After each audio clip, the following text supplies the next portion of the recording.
Wala na ayos yung sintas. Pero maganda siya, like pangrampahan talaga eh. Kung gusto nyo ng ito, ang bongga nito. Hello, good day mga sisi! Kamusta kayong lahat mga sis? Kung naaalala nyo, ayan, hindi pa katatapos ko lang maligo, hindi pa ako nakakapag-ayos. Kung naaalala nyo, excuse me, nung nakaraan, di ba meron tayong in-unbox na parcel. Sandal siya. Ngayon, ito yung sinasabi ko sa inyong boots na unang dumating kesa dun sa sandals.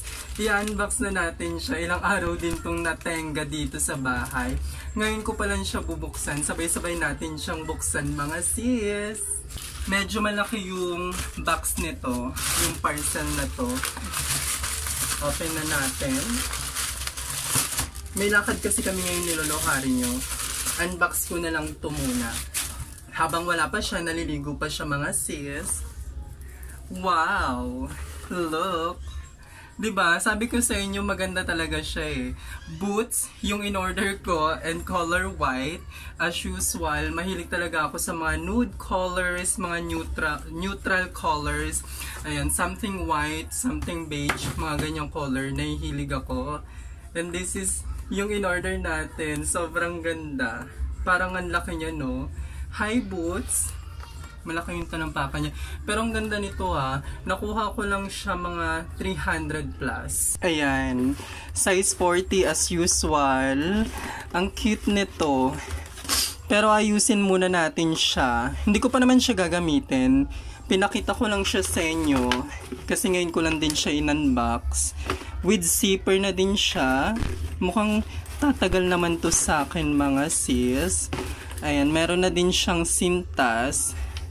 Ang ganda ng material ha, pati yung quality niya. Ito pwede tong pangrampahan talaga eh, kung gusto nyo ng aurahan.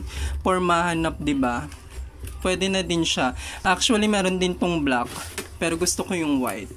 Isusukat muna natin siya mga sis. Pakita ko yung itsura niya pag nakasuot na. Oh, diba? Pang Korean. Koreana talaga. Ang ganda. Wait lang. Ayusin lang natin para makita nyo kung gaano siya kaganda. So, in-order ko to nung nag-sale yung Shopee. Kaya medyo nakamura ako. In-order ko silang dalawa. Kasabay niya yung sandal with heels. Ayan, at medyo sinisipon ng lola nyo. Wow, ay, ang ganya sa paa, hindi siya mabigat. Karaniwan kasi, yung ibang mga boots, di ba medyo mabigat? Ito magaan lang. Sobrang light lang niya. Suotin, magaan siya, hindi siya sobrang bigat. Tignan nyo. Ayan, o di ba? Ang cute niya mga sis.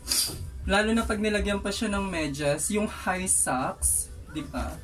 Ang cute. Bongga, di ba? Medyo nakakataas na din siya kasi etong takong niya mataas na din.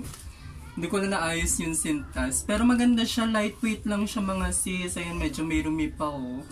Sobrang ganda. Hanapan natin siya kung saan ko siya iteterno. Pero ang ganda nito ah. Papakita natin siya kay Lolo Hari. Hintayin lang natin matapos siya maligo. Kasi naliligo pa siya. Tignan natin yung reaction niya kung ano masasabi niya dito sa in-order ko. Ang dami kong na-order sa Shopee. Sobrang ganda ng mga quality. Yung iba hindi ko pa halos nagagamit. Meron pa akong 3 in-order doon. Halos hindi ko pa nasusuot. Nakatabi lang siya. Binalot ko lang siya na maayos para hindi siya masira. Ewan ko kung saan ko sila susuotin. Mahilig kasi ako magtambak-tambak eh. Yung tinatago ko, tapos hindi ko pa masyadong ginagamit pag wala namang pupuntahan, wala namang alis, gala. Pero ito, ang bongga nito. Pero hindi siya mukhang mamahalin na. Diba? Hindi siya mukhang mumurahin. Para siyang mamahalin na. 300 plus, meron ka ng boots. Sobrang ganda pa ng quality.